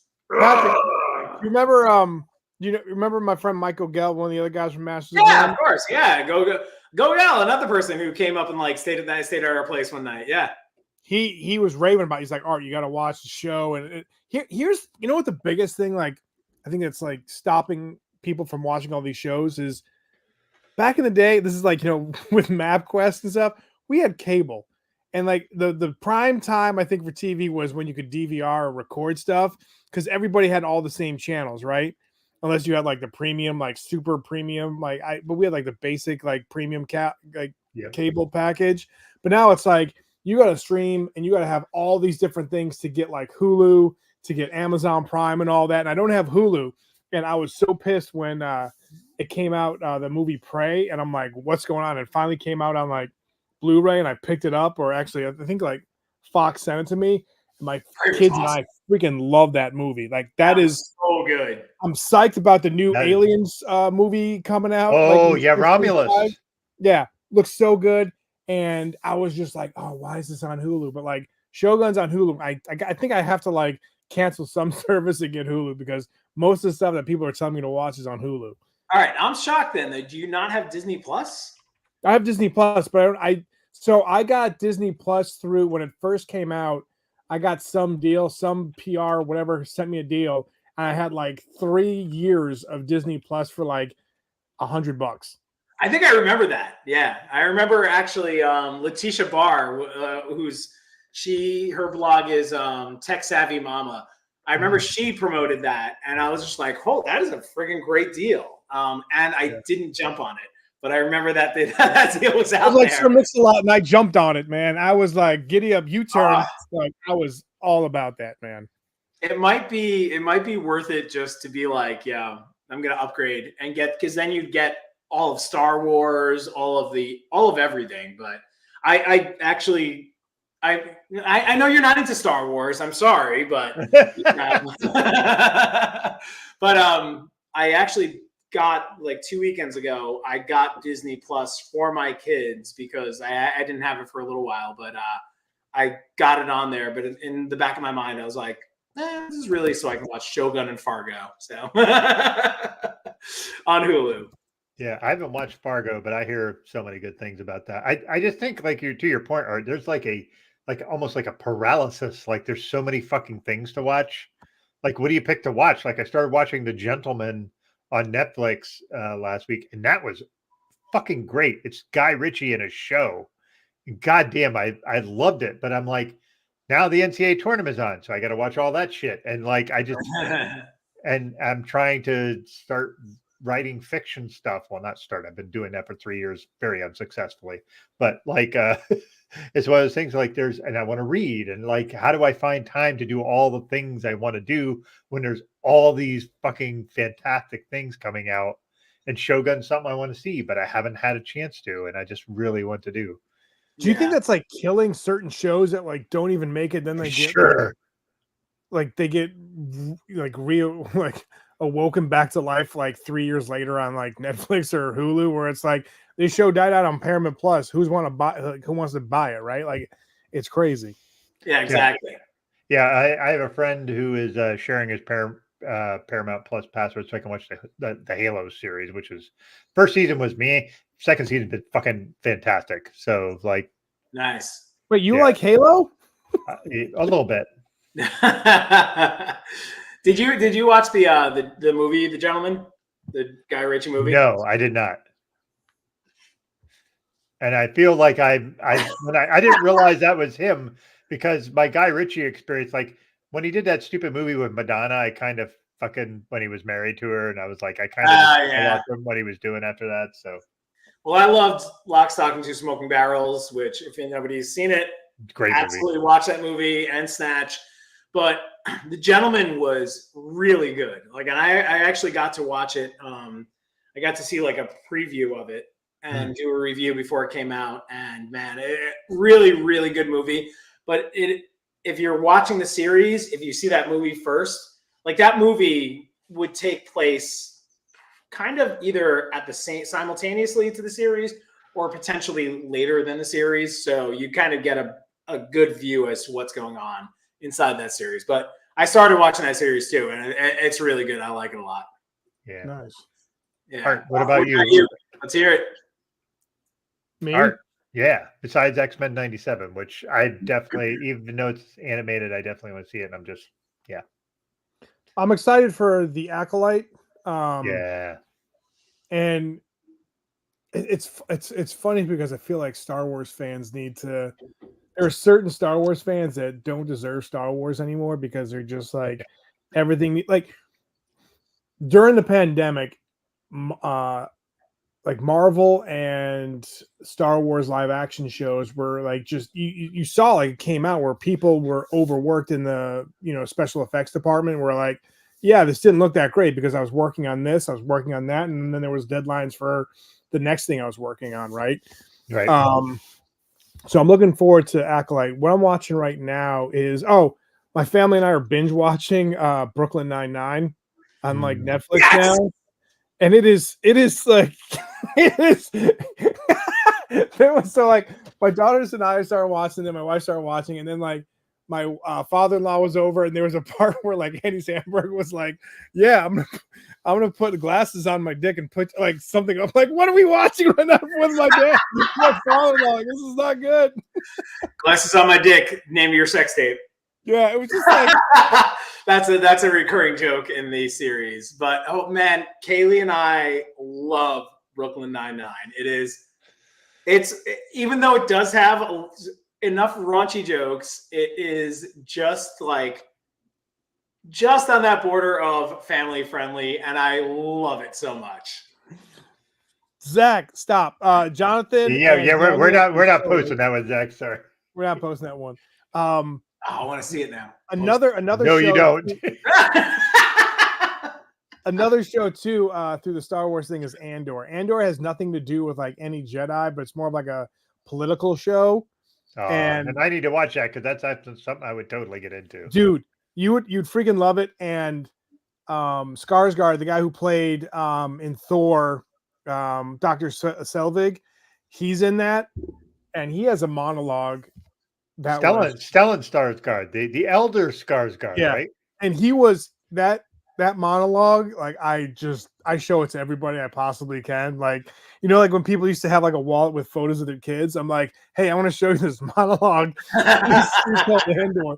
And I'm proud of. I love it, and I think America Ferrera from Barbie, like her monologue.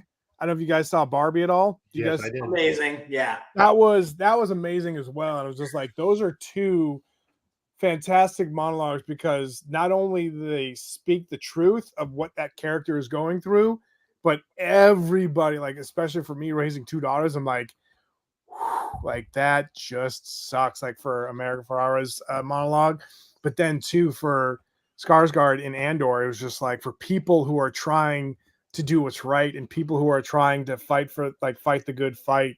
They were like, when he said, like, when the person he's talking is like, what did it cost you? And he's like, what did it cost me? And it was just like, he just went off. Like he was spitting bars and there was no instrumental beat from Funk Flex. It was amazing. Nice. Oh, so I watched the 25th since the 25th anniversary of The Matrix. I decided to rewatch that. Nice. And it's funny. It's one of those movies, like, there's so many snippets in it that you just don't pick up on, and you watch it every time you pick up something completely fucking new. Like, I was watching it, and it's a part where Cypher, who's played by Joey Pants, is meeting the agents in this restaurant in The Matrix. And he's, saying like, well, I want to be somebody important, like an actor, which is kind of a dig just on the whole thing, which is fucking great. But the agents said, Mr. Reagan. And I went, oh shit. Like they're digging on Ronald Reagan in the fucking movie. Nice. I was like, Oh my God! How did I not catch that before? Like it's. I didn't catch that at all until you just said it. That's amazing. I didn't catch it either until that. That whole scene where he's like, "I know this steak is not real." Oh, it's fucking. And he was just like, "Ignorance is bliss," and it's just like, oh, so many people who sometimes feel like, "Yeah, I'm gonna put my head in the sand. I'm done, man." Like that. I feel that. I feel that in my bones. I love the fact that Daniel Fisher had an awesome line in the comeback for Zach. All eyes on D. I really wish I knew what he said. Damn it. Okay. All right. Are you ready? I'm not responsible for this. For the record. I might be ready.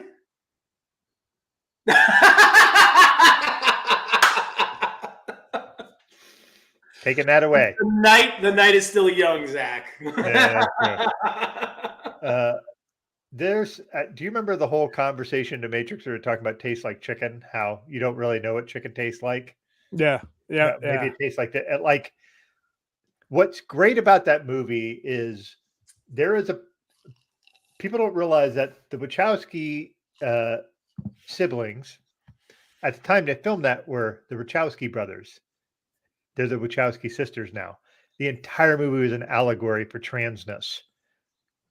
And it's just, and they've said that multiple fucking times. Like we were going through our identities and we were trying to shift to what we felt like who we were. And this movie was an entire allegory about our shifting and struggling and figuring out who we were.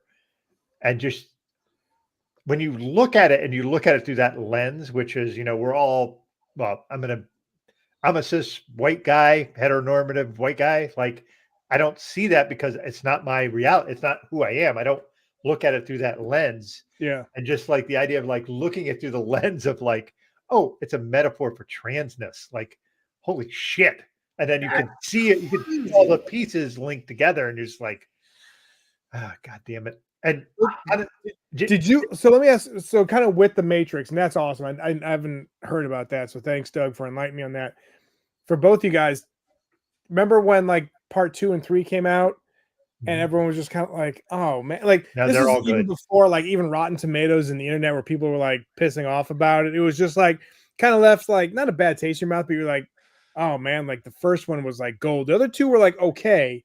And it's really hard to like make great sequels. Again, maybe I'm being biased, but I think the two sequels or the two trilogies that are fantastic are Star Wars, the original one, and then the Captain America trilogy. Oh, that's a good call, the Captain America one, yeah. And it's hard to like because the Matrix was so freaking brand new. It was like something raw and something like you had no idea what was going to happen, right?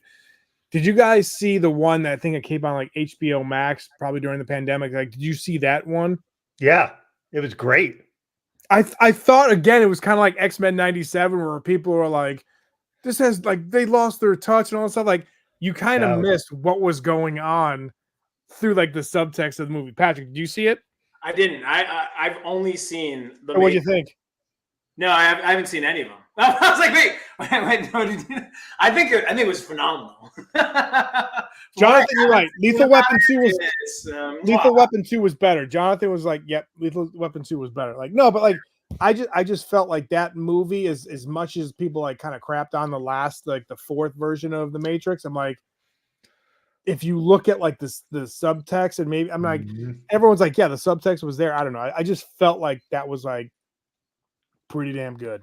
It was great. It was great because it took the intentions of the original Matrix and actually manifested them much more in your face in that one, where you're like, oh, I get it. Like it's if you didn't get it before, you got it after that one. Like, yeah, no, I didn't know about that either. So that's crazy information. That's amazing. So no idea. So Patrick, tomorrow when you're driving to the Texas Chainsaw Massacre Museum, when you're using the MapQuest printed out map and then watching a movie while you're driving while blacking out, you can tell us what it's all about. All right. Perfect. I've got my weekend planned for me. Yeah. Thanks, guys. There's actually, and this is just a side tangent. There is a a Black Mirror episode that takes place in Texas called The Black Museum. Have any of you seen the show Black Mirror? Because yeah, I've seen a bunch. Which one was that? That was it's basically the one where this black lady who plays in Black Panther, who is Letitia, what's her what she's Chadwick Boseman's like sister in the movie. Yep, and I can't remember her name. She is the actress. And it's basically keep talking. I'll get there. Yeah, so basically it is like set in Texas where it's like you're driving, or maybe it's set in California, but it's like a desert. So it almost feels like fucking Texas. Like you said, you were tired in two parts of Texas where you're like, fuck, there's nothing here. Yes, that's it. And basically it comes upon this museum and goes in, and it's all remnants of other Black Mirror episodes. Oh, and I have not seen that episode. It is so fucking good because it kind of piggybacks on all the things, but it makes its own message. That show is the most genius show I've seen in 20 years.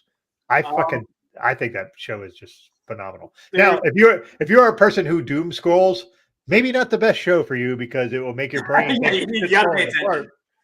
But one of their best, like I think the one with Mackenzie Davis in it, San Junipero, that might have been one of the best things. That might have been one of the best episodes of TV that has ever been out there. Like that whole story could have been a standalone movie, kind of like dang it, what's the movie about the mushroom people? The TV show, HBO. Moonraker. No, The Last of Us. Did you guys watch Mushroom People? Moonraker, bring James Bond. The mushroom people. You mean the mycelium? Yeah. So those two things, like they just completely standalone on their own movies and stuff like that. But man, that was that. If you want to watch Black Mirror at all, if you want to jump straight to the absolute pinnacle of maybe television, but also that show, the San Junipero episode of season 3 or something like that was just mind blowing, and as they all are, but just phenomenal. Yeah. It's funny because if you want to watch an episode where things turn out really well, that is the best episode, and that and Hang the DJ, which is that is a great episode too. But there's one called Doom every other episode. Well done, Victor.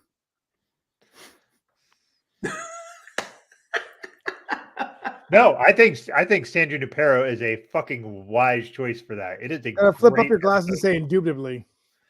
Indubitably. I'm not gonna say it, but anyway. There's an episode called Shut Up and Dance, which is a fucking dark fucking episode.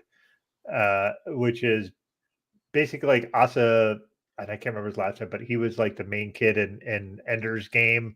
He's also the child of Gillian Anderson in Sex Education. And he plays a kid in that does some super unspeakable stuff, but you don't realize it till the end. And like that episode just and Bronn from Game of Thrones is in it, and it is just fucked up. It is so fucked up. Yeah. But that to me is just like the way he tells the story in that. It's just like the progression of just like amping up the stakes and just not realizing the stakes are actually applying to this fucking person that you didn't think was a problem. And then when you rewatch it, you're like, oh, now I see all the red flags that I completely missed the first time I was watching that. But Have you guys one of my favorite sci-fi movies, and just in the vein of like you really don't know what to expect or what's going on, have you guys seen Moon by any chance? It's Sam Rockwell is in this movie. Moon. Was Halle Berry in it? She was not. Moon. It's literally it's Sam Rockwell in the entire movie. That's it. So it's like Castaway, but Sam Rockwell on a moon. Yes, but it's Sam Rockwell, and you don't know what the heck's happening. Oh, okay. If you haven't had a chance, watch it. It is one of my, I would say, top 5 movies of all time. It is a spectacular movie. And your heart breaks like 3 different times in the movie while Sam Rockwell is with Sam Rockwell, and it's unbelievable. So, I'm so sorry. I was thinking of Moonfall. That's what I was thinking. I was thinking of Moonfall too, because I actually like that movie. Wait, they have a sequel? No, wait, Moonfall really has a sequel? Like what? No, not Moonfall 2. I mean, like I was thinking Moonfall also. Like just watch Moon. If you guys, that's your homework assignment, gentlemen. All right, great. I will also like to say that I'm struggling. There's a show that came out on Netflix called The Three Body Problem, which is based on a very successful sci-fi book. And I have the book. I just got it, and I was like debating whether to fucking read the book first and then watch a show, or do I watch a show and read the book? My problem is my to be read pile is fucking 10 deep, and I don't know how to attack it. It's just too many. So speaking of that, like I said earlier, Ernest Cline. Yeah. So this is like a young adult, like for kids and all that other stuff. Patrick, I should probably send you this book because it's. Yeah, I want to check that out. We were talking. I said in the podcast, a little preview comes out like the first week of April. I was just saying, like, you know, working with Spielberg and all that, and you're gonna have people hating on like the difference between the book and the movie. He's like, what do you expect? Like, if we did the book, it'd be like a 7-hour movie, right? And he's like, you gotta condense things. And it's just the idea of when you said, like, I know, Doug, you weren't like looking, like picking apart one genre of the other or one medium or over the other. It's tough because, like, I honestly love, and again, like I said this when I introduced you, Patrick, on this show, and also too when I talked to Ernest, I was just like, or Ernie as he likes to be called. I said, like, you know, Patrick, he's like, you got to take my nerd card away because I haven't read Ready Player One or Armada or anything like that. And I loved actually Armada. Ready Player One was great. Armada just took me back to like my high school and just like Last Starfighter and all that. And he was like, it's funny you say that because he said like he was inspired by Last Starfighter for that. Love that movie. But he was just saying like there's a podcast talking about like the book was better or something along the lines. I'm butchering the name of the podcast, but it's just like, it's tough because that's why people win Oscars for screenplays because they have to condense, you know, books in there. So that's why Ready Player One got fucking completely shit on because of that. So yeah. Mm-hmm. I read the book at least 2 or 3 times before I saw the movie and loved the movie. Love it to death. Because I understand the limitations of like, you can't pack all that in there. Forget about just the amount of stuff that's in there. Yeah. I just think about licensing rights. Like if they had to license every video game, movie, you know, music thing that he references, like that the movie would make zero money. It would be in the negative of billions of dollars. Yeah, Victor made the same point. Yeah. So again, spoiler alert. He said to me, he was like, he got a tour of Dungeons and Dragons, the facility, and they were like, he said something like, "Oh, I thought you guys were going to sue me." He's like, "Oh, we were going to."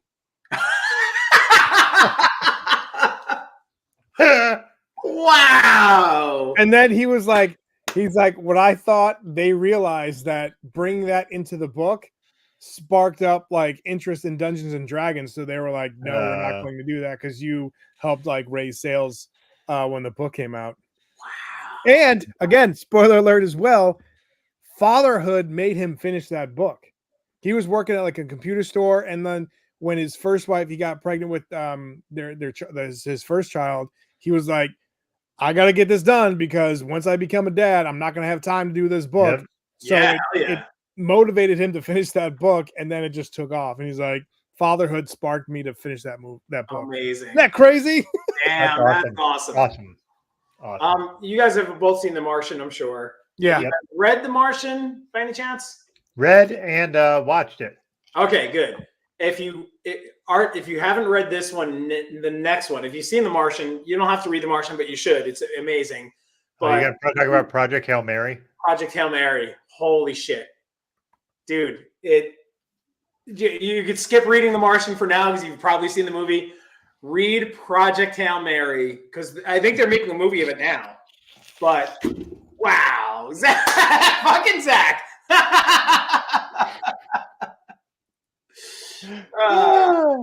I hope they're making a movie of that because that I'm almost positive they are. And Art, man, that book is, You know, it's not like Ernie Klein. It's not like that where it's like, you know, packed with all this nostalgia that like just fills us up. No. But man, the sci-fi in this and the storyline and the relationship building and everything like that is just spectacular. So you'll love it.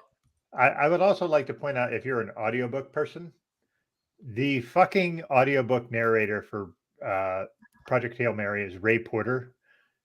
He's the best narrator I've ever heard for a book ever. He makes every character distinct, does complete voices for every fucking character. It doesn't matter if your fucking book has 40 characters. He makes a distinct voice for every one of them. It's fascinating. Like awesome. the alien character in that, which I cannot remember his name off the top of my head, makes a complete voice for that. Just this fucking awesome voice. It's just so fucking good. Oh my god! Get on my podcast, Art.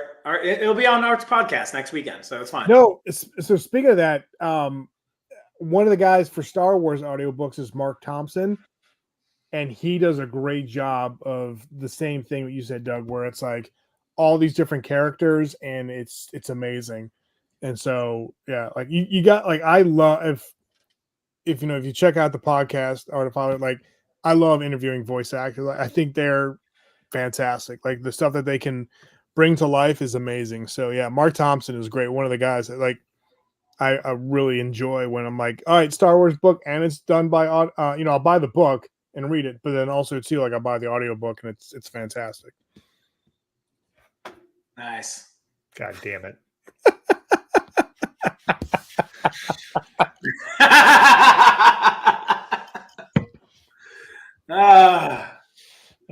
Oh, my camera got blurry. I gotta. Yeah. Where's Ant-Man? Right down over there somewhere. Over there. Somewhere. That's America's ass.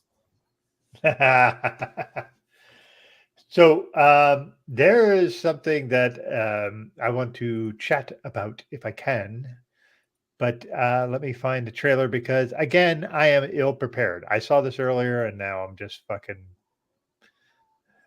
I don't think anybody cares right now. We're just.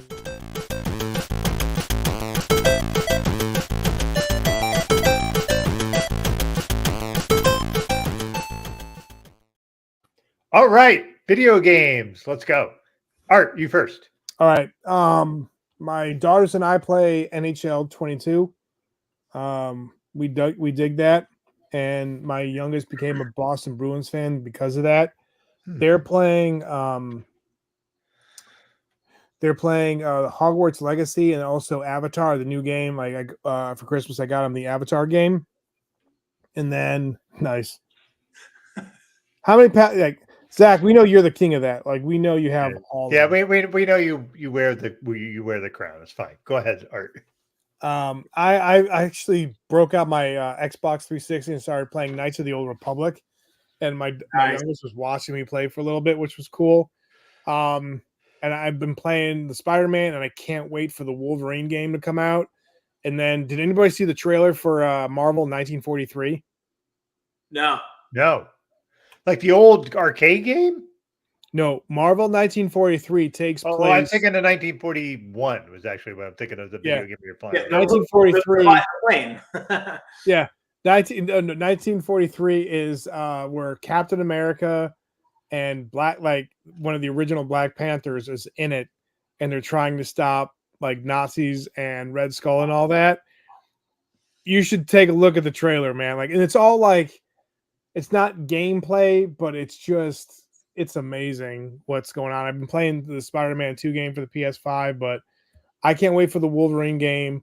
The 1943 looks amazing, and I got it for Christmas. Haven't played it yet. Mortal Kombat 1, and I'm just kind of pissed off that I haven't played it because it's just like it like resets itself to like all the stuff that led to like all the like Mortal Kombat 12, and it reset itself, and it's like Liu Kang is pretty much like the be all and end all, and it's like Raiden is kind of up there, and it's really good. I haven't had a chance to play because I think my kids I got it for Christmas, and then my daughters got Avatar, and they were just playing Avatar, and they kind of gave up because there was this one scene where it was just like, or this one level where they were both like, "Yeah, I'm done." So it was like, Nice. The What are Rise you of guys Hydra. playing? Is that the game that you're talking about? Yeah. Nice. Yeah. Patrick, anything for you? For me, I have been very slowly playing Legend of Zelda Tears of the Kingdom because my 7-year-old, every time I want to play it, he wants to play it. So he jumps on his account. And he is above and beyond a way better Zelda player than I am at this point. He knows everything about Breath of the Wild, Tears of the Kingdom. He's kind of amazing in that sense. We also have the Hogwarts Legacy we got for Christmas, but everybody's been playing that. But for me, I just find that I can never devote enough time to doing that and justify it in my head because I'm like, I should be writing right now. I should be doing something else. So instead of spending, 3 or 4 hours playing video games, I'll spend 3 or 4 hours playing snippets of Fortnite where I'm like, it's only 20 minutes, but I'll play like 8 rounds of it. And I've been into Fortnite for the last year, and I need to cut it out. I need to just put the Xbox in the attic or something like that, just so I No, you don't. Go back on there. I mean, I know right now I'm sitting on a victory royale, so I'm very excited about that. That my last round was a win. But yeah, I do enjoy Fortnite a lot more than I would like to actually admit. But Zelda is really the place I really go to. I'm not a big gamer, but that's my series right there is the Zelda ones. So yeah. Nice. Doug? Nice. All right. So I have been I'm always a Halo guy. I always play Halo. I have a group that I joined where basically I play Halo once or twice a week with them. So it's been nice because Halo is my franchise. That is something that I love and I've loved since the beginning. But I've also been playing Alan Wake 2, but slowly, as Patrick, because that game is like playing in a horror movie. Like you are walking through a horror movie. It is fucking intense. So an hour is about all I can do. And I'm like, okay, that's enough. Let's stop there. That's good. Yeah. And then I found this game. Somebody was talking about it on TikTok. And I was like, holy shit. And I absolutely do not love Halo Wars. That is the worst Halo game you could ever make. I love when we know each other. We can just hammer away at each other for nonsense bullshit. That's okay. Victor, to answer your question, it's the blue people, not Airbender. Yeah. And that was this one. Yeah. Airbender. But you're saying, go ahead about what you're playing, man. Yeah. So this one is something that I found on TikTok where basically it is the reason this guy talked about it was like you're playing someone who has mental illness. And they have the very first scene you go through in it, the main characters are the main things. The producer is this person, and the mental health advocate is this person. Because you're talking about a person who has schizophrenia and has to work through it. But work through it as a Viking before there is any help. This is her walking through trying to rescue her. I'm not sure if it's her brother. It's someone she loves, but she's walking through how to rescue this person in hell, their version of hell. And the god of hell is Hela. So she is going through, and I'm going to tell you, you walk through and you have to do it with they recommend you do the game with headphones. And they're just all these whispers. Why is she doing that? She shouldn't do that. She's going to get in trouble. And then there's a narrator and then her. It is just 3 voices in her, multiple voices in her head as she's trying to. Crazy. It is so fucking intense, more intense. Alan Wake is fuck, I'm going to get jump scared. This is going to fuck with my head and I'm going to have to stop after a while. Nah. So basically it's half hour to 45 minutes where I can play that at a pop. It's just too much. And then there's also a sequel that if I can get through this, I'll probably try to play, but I just love the idea of it's you're going through this person's devolution into mental illness. Wow. And how does this person manage it while she's trying to accomplish something to save someone she loves? Yeah. It's so fucking like I've never heard of this game. This game was released in 2017. And it's like I'd never heard of it. And I was like, fuck, now I need to try this. And I did. I was like, now I like I want to keep playing, but I can't play it that much because of just the auditory part of it. It's so like it messes with you in ways I can't explain. Like it's so good. But yeah, that's not something you play with your kid, Patrick. Just an FYI. Yeah, I would guess that this wouldn't be one I would introduce to my 7-year-old. Play with Mike in the shower, though, right? Yeah, maybe. You have to sing while you're in the shower when this plays, though. So yeah. For Xbox 360, did you guys ever play Dante's Inferno? That kind of reminds me. Dude, I have played that game 3 or 4 times through. That is one of my favorite single player games I've ever had. Such a good game, right? Like, and it's almost a sort of platformer side scroller. It's like a hybrid. It's so good, and you just like the way they constructed the game, where you're going into hell and you're playing as Dante from Dante's Inferno. Like that is who you're playing as. So yeah, it is. That game I fucking love. God damn. All right, have either of you guys read this book by any chance? Tomorrow? No, but I've heard a lot of fucking great things about it. Okay. One of the best books I've read, I was going to say in the last couple of years, but maybe in my life.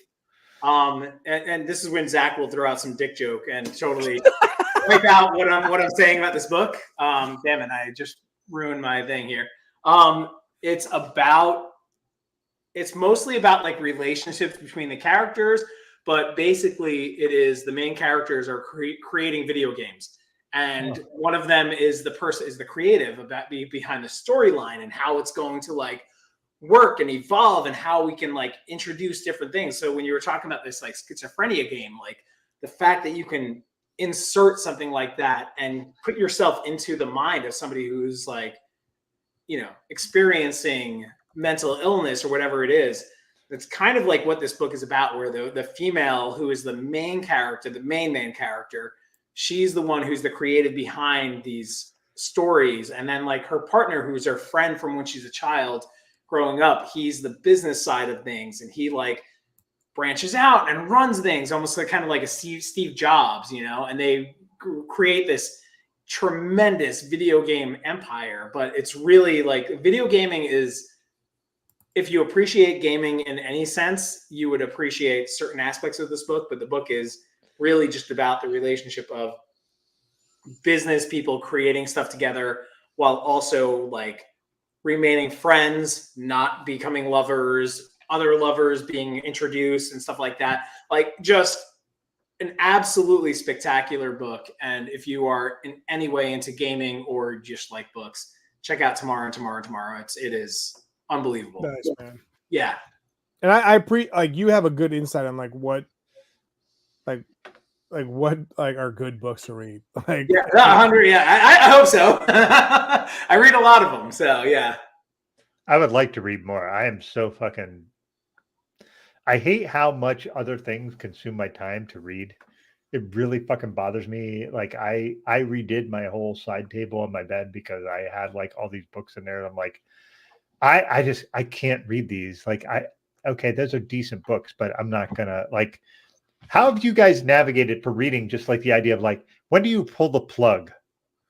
Like how do you go? Okay, well, like that's a decent book, but I have 50 fucking other books I want to read. How do you decide when to pull the plug? Because I have decided that I'm a 52-year-old guy. I have a limited amount of time to read, so I want to read the things that I want to read. Like, and that sounds kind of simplistic, but like, if I'm reading something that's not really tickling my fancy, why the fuck am I doing it? Like, when do you pull the plug? When do you do you pull the plug? Maybe you're just like, fuck it, I got to complete it. I'm with you in that like there are 2 books that River of Gods and I forget the other one. These 2 books I've had for at least a decade each, and I keep jumping back into them and trying to reread them and trying to get through it, and I just never do. And I don't know why. I don't know why I keep going back to them, because they're supposed to be very good books, and when I do read them, I enjoy them, but I don't enjoy them enough to like continue and just keep banging through like some books I do. Other books though, I bail on them. Actually, I'm gonna grab one right now. I love Chuck Palahniuk. I was reading this one and I got to a certain point where I don't know if you've ever read Chuck Palahniuk. He wrote Fight Club. Yep. Best known for. There have been a couple of books of his that I've read where I've had to put the books down because I've gotten physically sick because of his descriptions of certain things that are happening. Like he is that good of an author that I've been like woozy and like I think I'm going to faint kind of bullshit because of what I'm reading. And that happened in this book, in Pygmy, right in like the first 2 chapters. And I was like, well, that's it for that book. I don't need to read that anymore. As much as I love him and he's a brilliant writer and he literally causes physical feelings inside of me and beyond just like love and like sadness, like literally I want to vomit or I need to lie down because of what I just read. I had to like put it to the side. Yeah. Did you read the one about the kid in the pool? I guess he did. Yes, I did. And all that Jesus. There was an article that I read where he was reading that section to people in audiences, and yes, and people were passing out during the readings. That's what he was reading. Do you know what that book's about, Doug? No, I need to know though. Please tell me. Can you tell me in a way that's not going to make anybody pass out? All right. So the entire book is about it's like a writer's commune. They're locked in this building for like, I forget how much, 6 months or something like that. You can't go anywhere. You have to write, and you write about your own personal stories. And one guy is like, something's wrong with him. I forget. He's like emaciated, all this weird stuff. Oh, I'm getting sick thinking about it. Oh, basically he finds that he can get some pleasure if he rubs his butt on like a thing on his pool. On a pool filter type of thing? A pool filter. And it clamps and sucks some of his innards out, and he's stuck.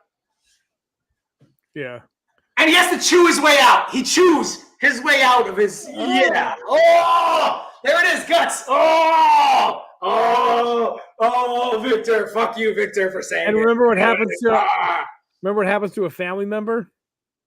No, I don't even remember. I think I may have stopped reading it. Maybe you passed out when I was eating. I was reading that and eating a gyro in fucking Arizona in the heat. So I'm like, it's hot. I'm outside. I'm eating like a freaking disgusting meat thing, and I'm reading that and I'm like, oh, I'm gonna pass out. Yeah, it is. All right, now I have to read that. So thank you for doing that to me. Thank you. You're welcome. I think the book is haunted. I think. Yeah, I think yeah. Yeah. Oh. Oh, like Patrick's dying over there. I would say like a little bit. For me, Doug, and I know that some people like debate whether listening to an audiobook is actually reading, but there's no debate. That is reading. There are certain things where if I'm, for me running my own business, there's certain times where I have like different days that are planned out for different things. And one of the days where I clean the house, like I'll listen to whether they're podcasts but I'll listen to a lot of audiobooks, hence Mark Thompson and all that for Star Wars.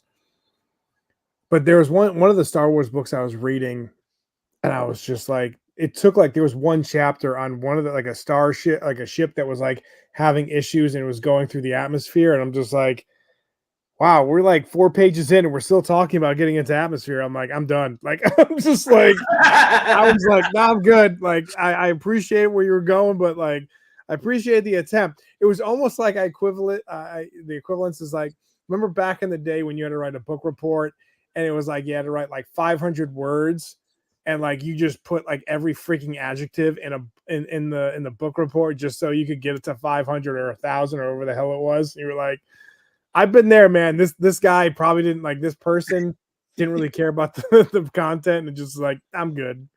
But most of the time, like I love audiobooks, and one of the books, if anybody's into Star Wars and hasn't read this yet, Darth Plagueis is such an amazing book.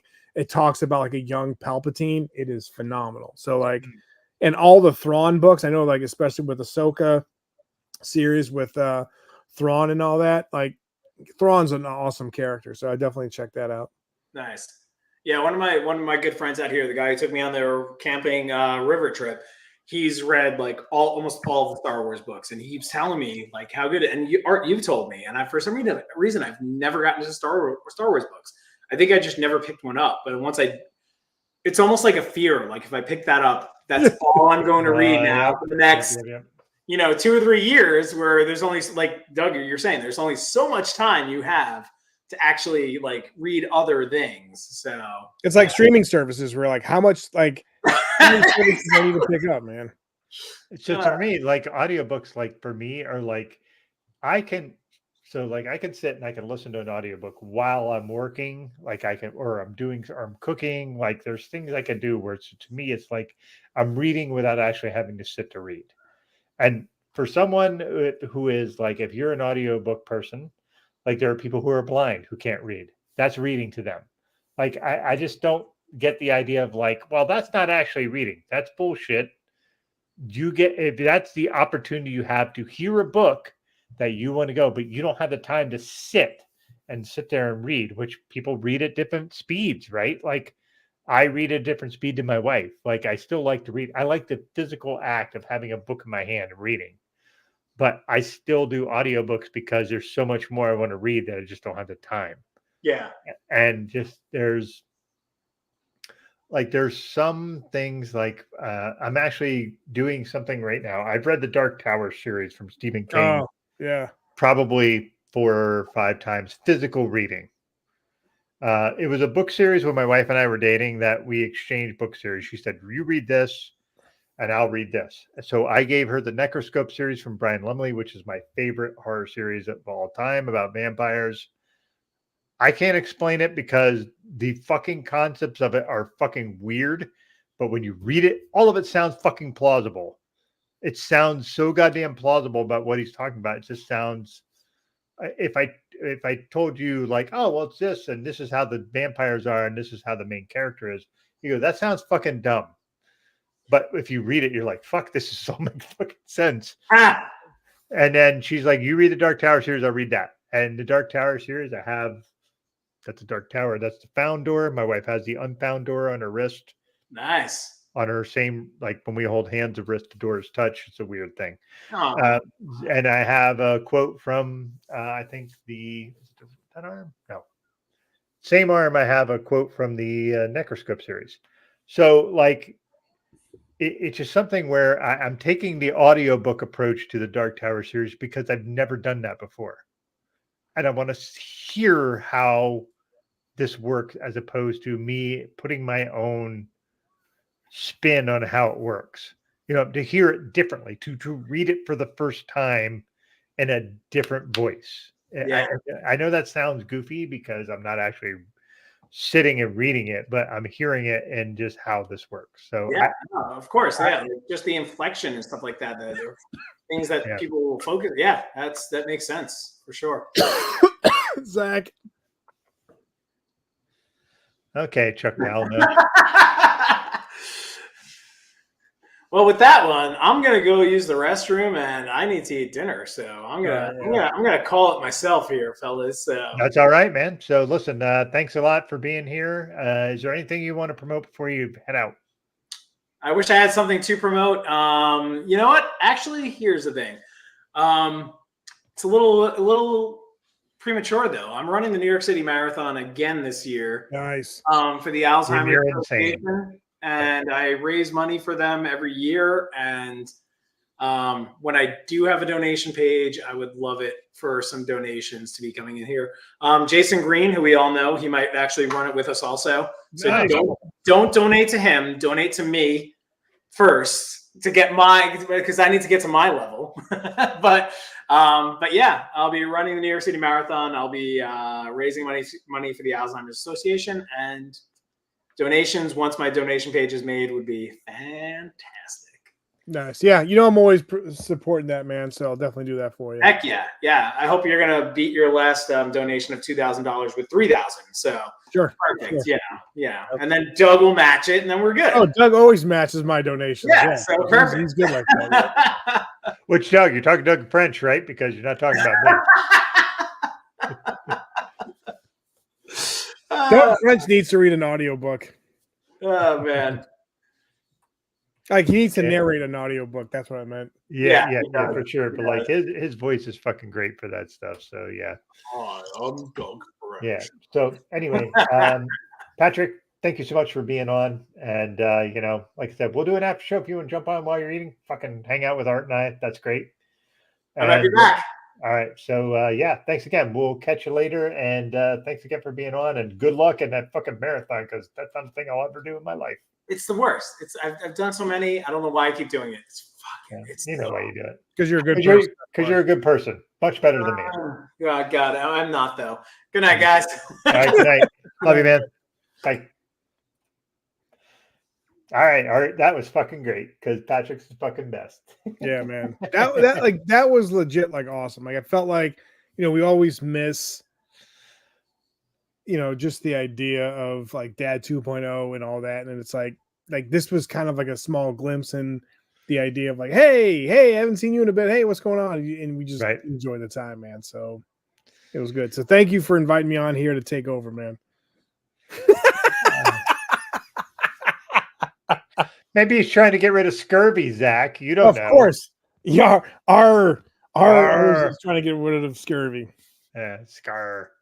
So yeah, it's great because, you know, listen, man, we always love having you on, and yeah, we kind of didn't steer the boat much towards Art of Fatherhood, but it's something that everybody... like this is like talking movies, talking pop culture. This is what it's all about. Everybody was hanging out in the comment section, just they're freaking awesome too. So this is much great. Fun. Like this is an awesome Friday night. This is a great way to spend the time, man.